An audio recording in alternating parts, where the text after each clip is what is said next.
vamos a lá. primeira pergunta, Celso, de muitas que virão, né, ao longo desse papo, que a gente espera ser bem descontraído, por que você se interessou em se aprofundar pelo tema liderança emocional? Conta um pouco, por que ele é tão relevante?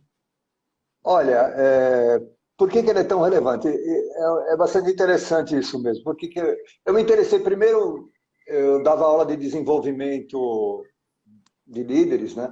E você sabe, nós fazemos também na nossa consultoria assessment de comportamento, então competências diversas.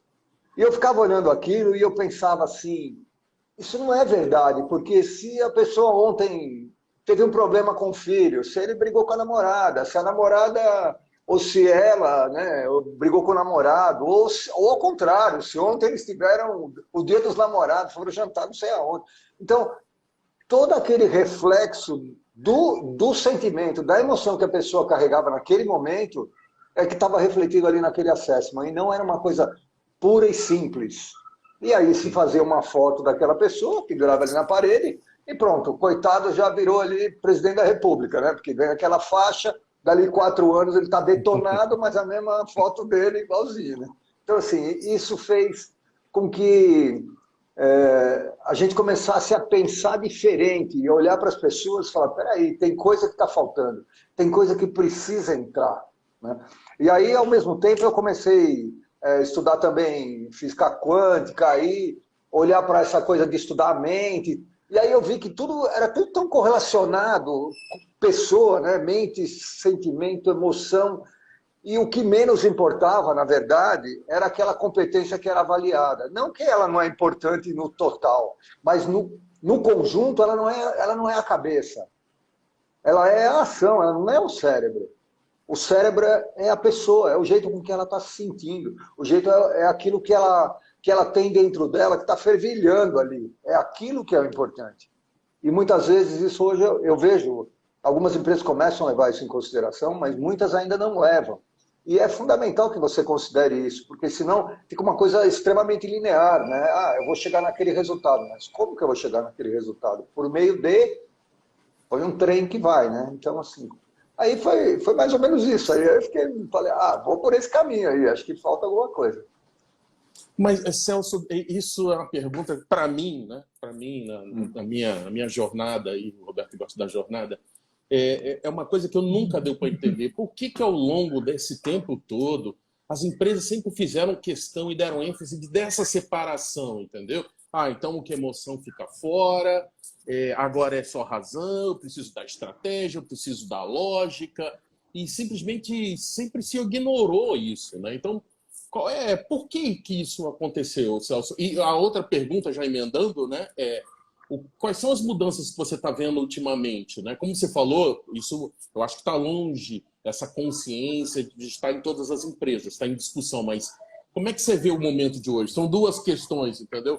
A evolução, por que era separado, e o que você acha que está mudando agora? Então, vamos lá. Primeiro, a evolução, né? Eu acho que eu não sei te responder o porquê, né? Sempre foi assim.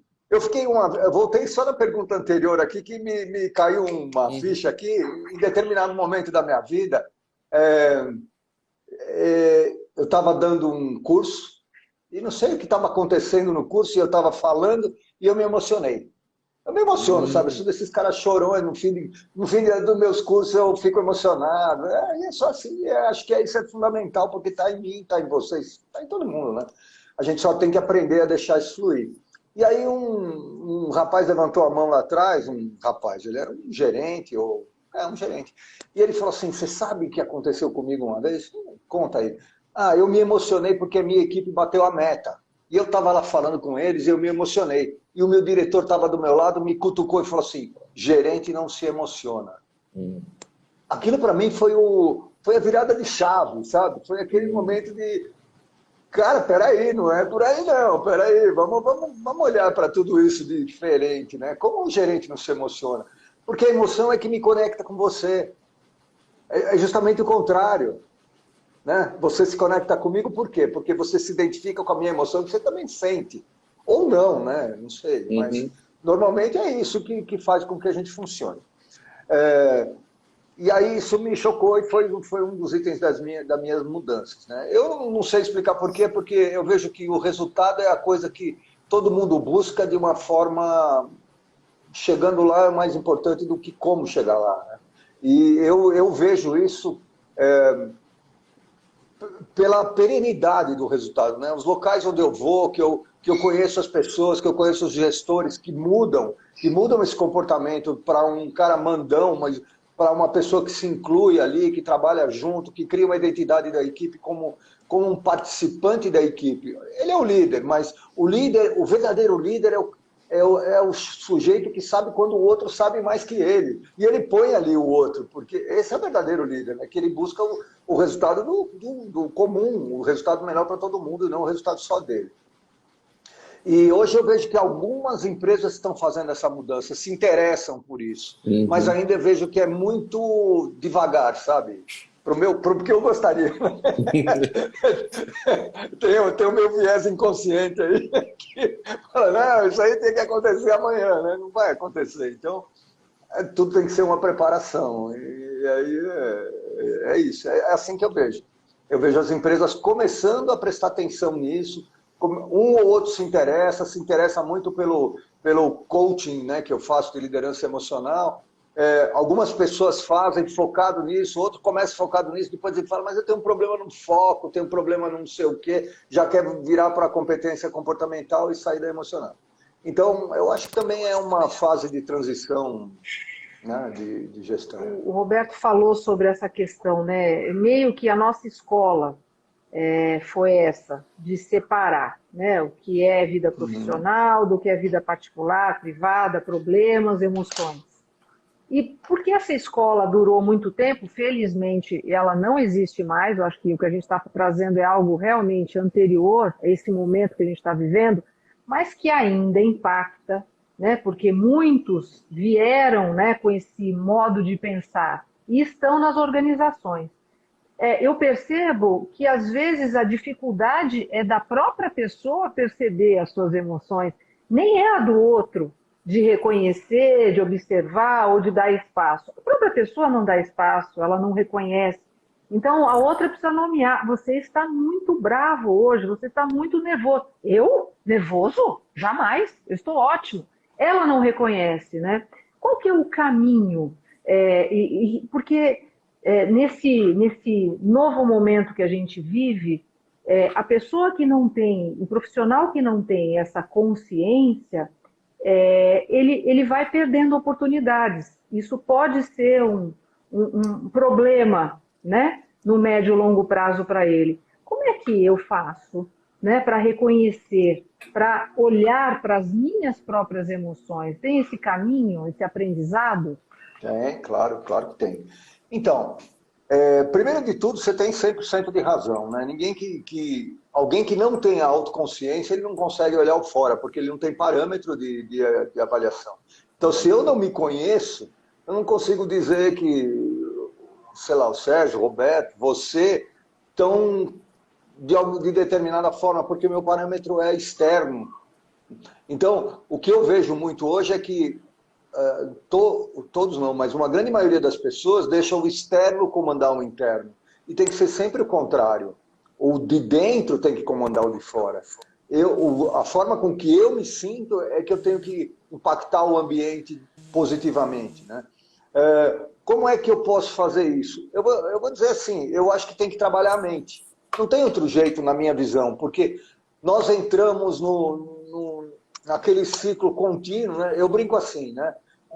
Você já viu um lugar, aqueles food trucks que faz caldo de cana? No meu tempo era aquele tiozinho lá que tinha um negocinho, mas o cara chega lá com a cana, enfia naquela engrenagem lá, ela esmaga a cana e sai. O que nós somos hoje? Nós somos a cana. Né? Porque você está na engrenagem, você entra, você não para pensar, você fala, peraí, eu quero ser o caldo da cana, mas não quero que me esprema para eu... Né? Eu quero doar o meu caldo. Então, esse olhar, eu acho que precisa trabalhar a mente, precisa olhar para dentro de si, precisa ter uma consciência de como... Eu vou pôr a primeira pessoa aqui, eu vou ter uma consciência de como eu sou, de como eu tenho uma inteligência das minhas emoções, inteligência emocional, né, mas com mais profundidade, como eu trabalho a gestão dessas emoções, quer dizer, como eu controlo. Na verdade, não é nem o controle da emoção, porque controle da emoção pode dar a impressão que eu tenho que matar a emoção. E não, ao contrário, eu tenho que deixar ela vir. Só que eu tenho que saber o que eu faço com ela. Porque não dá para matar a emoção. Se eu mato a emoção, eu vou criar um problema. Porque hoje todo mundo fala de saúde mental, né? O que é saúde mental? É desequilíbrio, onde você desequilibra aquilo que você sente com aquilo que você faz. Ou seja, é aquele velhinho lá, né? Ideia, pensamento, gera emoção, gera comportamento. Se eu matar a emoção, o que eu estou fazendo? Eu estou, né, morto no meio do caminho. Então, assim, eu preciso me trabalhar, eu preciso trabalhar o de dentro. Como eu faço isso? Eu preciso trabalhar a mente, eu posso fazer meditação, eu posso fazer trabalhos de ouvir aquelas frequências. Eu tenho que dar espaço entre a minha frequência mental. Essa é a minha grande coisa. Nós trabalhamos normalmente numa onda que é beta, alguns já estão indo para gama, que é alta frequência, né, de 25, 26. Se a gente consegue reduzir isso para 18, a gente começa a ter criatividade melhor. Se baixar mais ainda, mais criatividade. Eu tenho um exercício que eu faço com a galera aí, com as turminhas, que é uma condução, assim, baixando a frequência mental, e aí eu peço para eles pegarem uma fruta numa árvore. Invariavelmente tem gente que pega morango, melancia, abóbora. Não existe árvore disso. Mas você libera a criatividade, você não tem mais aqueles filtros que te bloqueiam, sabe? E esses filtros que eu acho que levam a gente a ler o de fora baseado no de fora.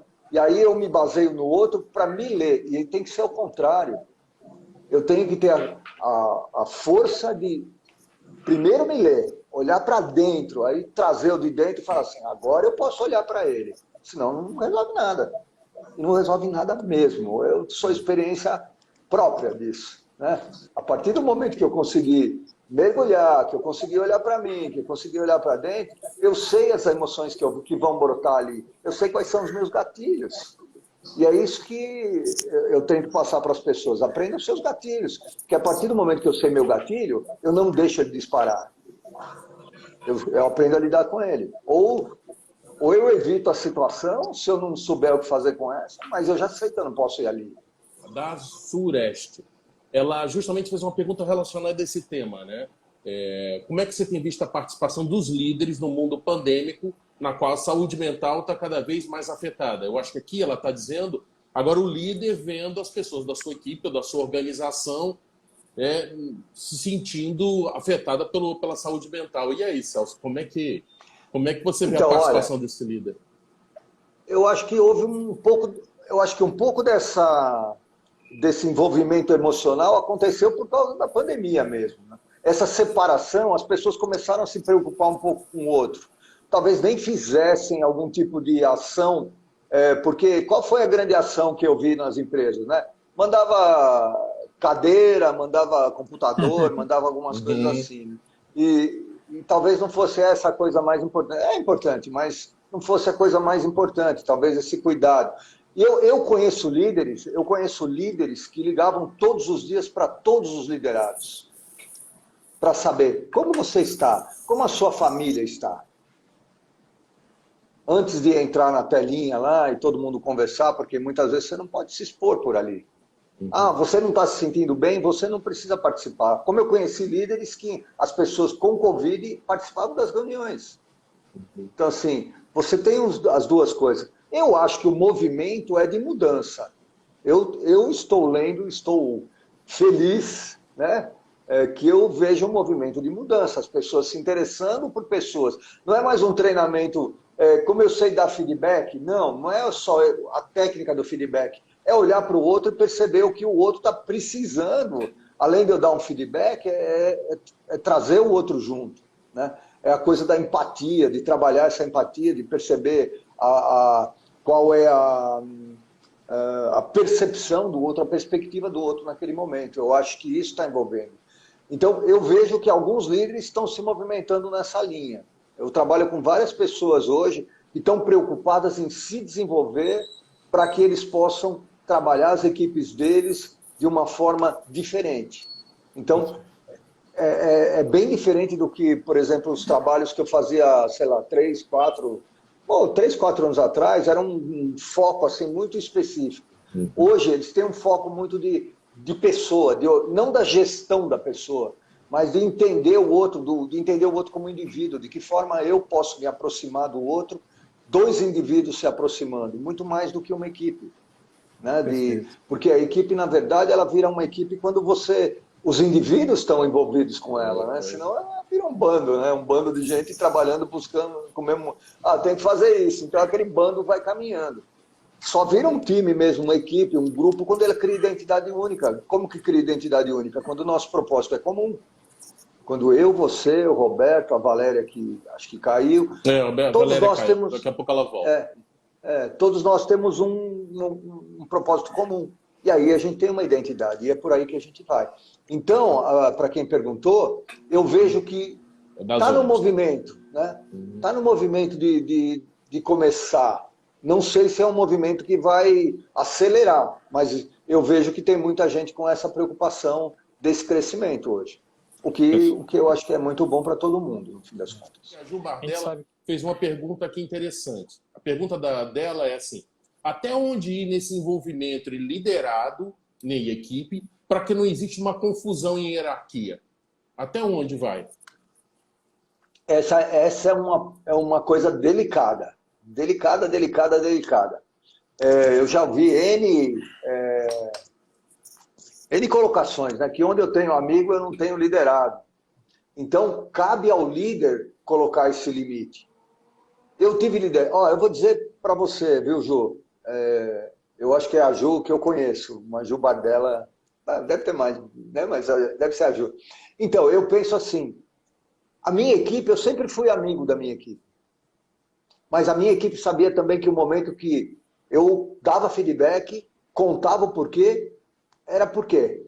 Então, eu acho que dá para fazer isso. E não é uma questão de autoridade, é uma questão de respeito. Eu acho que você ganha autoridade pela confiança, pelo respeito, por demonstrar efetivamente aquilo que você está contando que tem que ser. E essa construção leva naturalmente a essa situação, onde eu me relaciono muito bem com a minha equipe e aonde a minha equipe me respeita, porque o que eu estou dizendo para eles, eu sou o primeiro que faz. Então essa coisa de líder inspirador é mais que líder inspirador, é o líder que é o exemplo. Exemplo mesmo, eu faço aquilo que eu digo.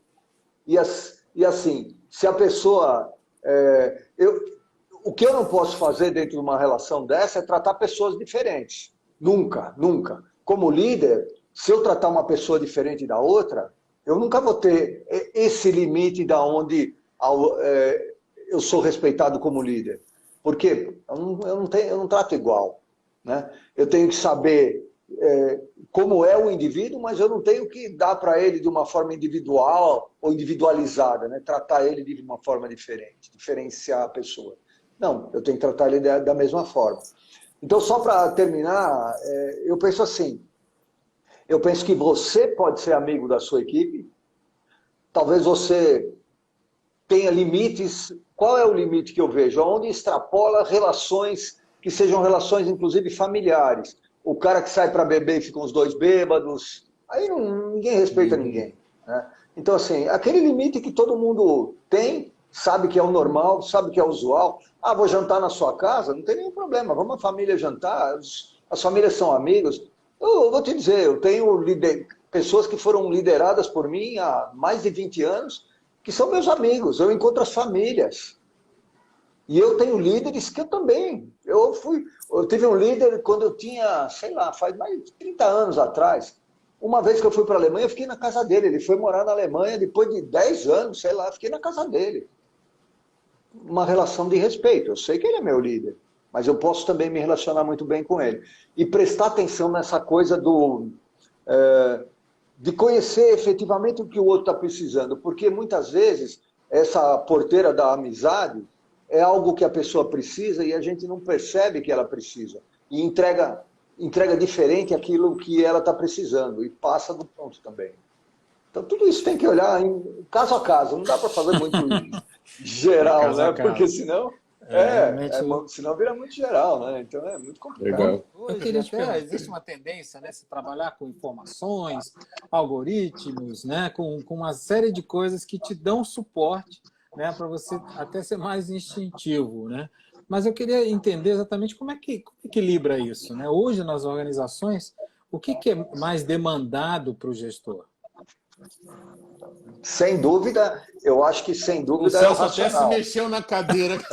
Ó, comecei a transpirar agora aqui, porque essa pergunta ele foi... Né? Olha, mas assim não vale, hein? Vamos lá. Vamos ver se eu consigo te responder. Essa coisa da intuição começou a ser perdida na Revolução Industrial, onde as pessoas começaram a ter toda uma questão racional. Então, a racionalidade é muito mais importante. E até hoje é assim. Eu vou te dizer, porque você pega qualquer escola, não ensina a criança a ser livre mentalmente. Ela ensina a decorar, aprendizado por decoreba, por treino. Não pode fazer... É simples, é só brincar aqui, né? Desenha uma casinha, desenha uma casa. Pronto, todo mundo vai desenhar aquela casinha com chaminézinho, uma macieira e tal. Cerca de, sei lá, 97%, 98% das pessoas nunca viram uma macieira na vida, mas todo mundo põe aquela macieirazinha ali na casa. A gente aprende isso, né? É verdade. E o que eu vejo nas empresas, né, quando eu olho a intuição, na verdade é pouco usado. Todo mundo fala assim, não, eu sou meio intuitivo, mas você mesmo agora, Roberto, se você me permite, você deu uma definição assim, ó. Porque a intuição é a gente saber alguma coisa que a gente sabe, mas não sabe porque sabe. Quando a gente tem muita informação, inconscientemente a gente está criando o quê? Premissa. E quando aparece uma coisa da nossa frente, a gente vai para a premissa, a gente não vai para a intuição. A diferença da intuição e dessa coisa racional é justamente isso. A dedução, ela é um raciocínio que a gente faz inconscientemente, porque ele é assim. Agora, a intuição é um sentimento. Eu sinto aquilo. Sabe aquela coisa de... Eu sinto. Eu não fico pensando assim, leva o guarda-chuva ou não leva o guarda-chuva? Se eu pensar isso, é dedução, não tem dúvida. Agora, se eu pegar o guarda-chuva, talvez chova. É intuição. Vamos embora. Então, eu vejo isso, né? Eu vejo que ainda se usa muito pouco a intuição, ainda se valoriza muito pouco a intuição. A intuição, ela é muito mais do que um simples lampejo, né? Ela tem a ver com a forma que você trabalha a sua mente, ela tem a ver com essas novas teorias dos campos informacionais que estão à disposição. Tem um monte de coisa aí aberta para a gente discutir, né? Filosoficamente, alguns aceitam, outros não aceitam, mas é um papo de longe. Outro dia, acho que eu até conversando, falei do jogo de xadrez. Um exemplo para mim muito claro da liderança é um jogo de xadrez. Quando você vai jogar xadrez com alguém, imagina que você é um líder que está jogando xadrez com um líder de uma outra empresa, você são competidores que têm que chegar numa situação melhor, por algum motivo. Você está jogando xadrez com ele, então você sai lá no Fischer, 1964, 4D, no seu cavalo, não sei aonde. E eu estou fazendo o meu lance e ele está sabendo o lance dele. Só que chega uma hora que nós dois sabemos os lances que cada um está dando. Aí precisa entrar alguma coisa que é maior, que é a intuição. E aí eu preciso validar isso. Eu preciso acreditar efetivamente que eu tenho essa intuição, que é o que acreditava essa pessoa do banco. Né? Ela acreditava, ela olhava para aquilo e falava assim, não sei porquê, não sei. Sabe quando você encontra uma pessoa e você olha para ela e fala, não sei porque esse cara tem um negócio diferente. Você não sabe por quê, mas aquele negócio é diferente. Uma hora vai aparecer. Porque isso também tem uma coisa desses campos, né, que eu estudo, que tem o campo social, que antigamente a gente usava muito o campo social. E hoje em dia não tem essa... Antigamente, que eu digo, é lá nos primórdios. Né? Hoje em dia a gente percebe, tem alguma coisa errada nesse ambiente, não estou me sentindo bem aqui. Mas você não sabe nomear o que está acontecendo. E justamente é isso, tem a ver com a intuição, tem a ver com a percepção que nós temos, mas não sabemos mais usar. E eu acho que um dos meus mentores me falou assim, ó, nós estávamos aqui, aí viemos para cá na Revolução Industrial, agora estamos fazendo assim. Ó. Então vamos chegar num ponto de equilíbrio, onde dá para trabalhar racional, com intuitivo, e nós vamos chegar na melhor parte da vida, de tudo aquilo que a gente conhece. Legal. A ideia de, assim, quando a gente vê essa questão, discute a respeito das emoções, né, de entender a equipe, ter empatia, olhar sempre a perspectiva do outro, angustia alguns gestores, alguns heads, alguns executivos, né, que têm aquela visão mais pragmática, né? Não, isso tudo vai demorar muito. Hoje as decisões têm que ser muito mais rápidas, hoje as decisões têm que ser numa velocidade em que às vezes não dá tempo de eu pensar no sentimento do outro, né? Eu queria ouvir um pouco a tua percepção a respeito disso, né?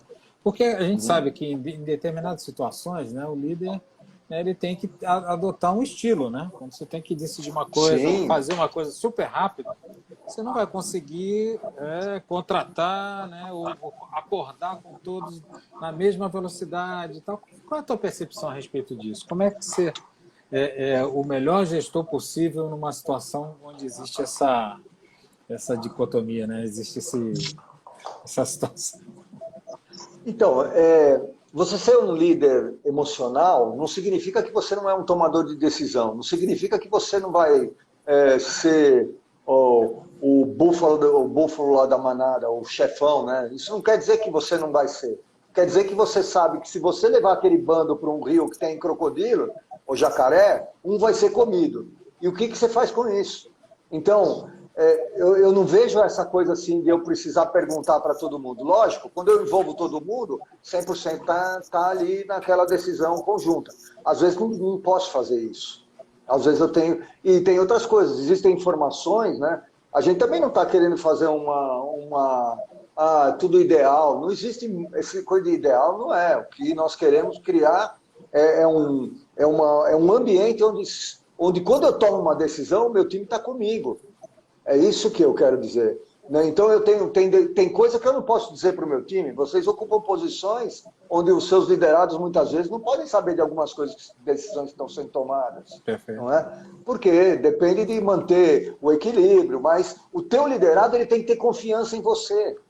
Que ele sabe que o que você segurou é porque é o melhor para acontecer naquele momento. Enfim. Né? Então, eu penso assim. E tem outra coisa, falando de tomar decisão, né? Tomar decisão também é outra coisa muito interessante, porque a tomada de decisão ela não é racional 100%. Ela envolve 98% de emoção, mesmo que a pessoa fala, eu tenho todos os dados aqui e tal, chega na hora H, quando eu tenho que decidir, vai entrar o meu viés inconsciente, vai entrar minha crença, vai entrar o que eu estou percebendo, vai entrar um monte de coisa, né? Mesmo que seja assim, mas vai entrar. Então, só voltando um pouquinho, Roberto, eu penso que muitas vezes não dá para dividir com o time.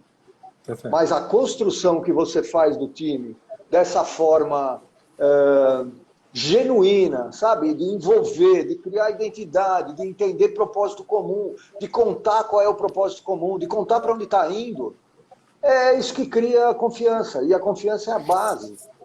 Sem confiança não tem base. E a confiança só vem quando você entende o outro. Eu sei que se eu estiver me sentindo mal e chegar para ele e falar, eu não estou me sentindo muito bem, amanhã você me conta o que você tem, vai embora, descansa, encosta ali, posso fazer alguma coisa por você? O que eu genuinamente posso fazer por você? Não, você quer alguma coisa? Mas então volta daqui 15 minutos, mesmo que você tem que ter um infarto, que eu tenho que terminar esse e-mail. Não é? Então, é esse o conceito. Não é um conceito assim, mundo ideal. Mundo ideal a gente gostaria, mas não existe. Então, não é um conceito utópico.